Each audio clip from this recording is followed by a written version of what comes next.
এক সপ্তাহ পরই উপজেলা পরিষদ নির্বাচনের দ্বিতীয় ধাপের ভোট গ্রহণ। দিনরাত এক করে প্রচারণায় ব্যস্ত প্রার্থীরা জয় নিশ্চিতে নানা কৌশলে আশ্বস্ত করছেন ভোটারদের। উপজেলা পরিষদ নির্বাচন উপলক্ষে রংপুর বিভাগে এখন ভোটের আমেজ। দলীয় নির্দেশনা উপেক্ষা করে পঞ্চগড়ের 2 উপজেলায় চেয়ারম্যান ও ভাইস চেয়ারম্যান পদে লড়ছেন 5 জন বিএনপি নেতা।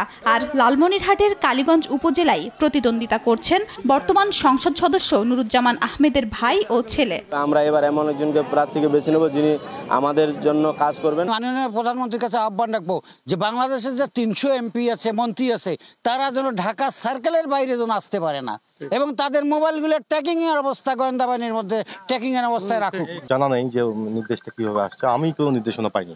দলীয় পক্ষ থেকে আমার কাছে কোনো নির্দেশনা আসেনি।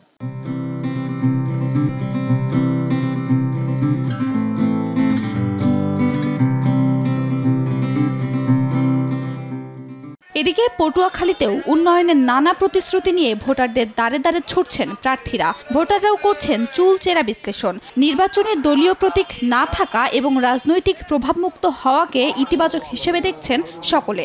আমাদের কাজ করবে যারা ভালো, তাদেরকে আমরা ভোট দেব। দ্বিতীয় ধাপে আগামী 21 মে ভোটযুদ্ধে অংশ নেবে 160 উপজেলার প্রার্থী সমর্থকরা। খাদিজা স্বপ্না, সময় সংবাদ।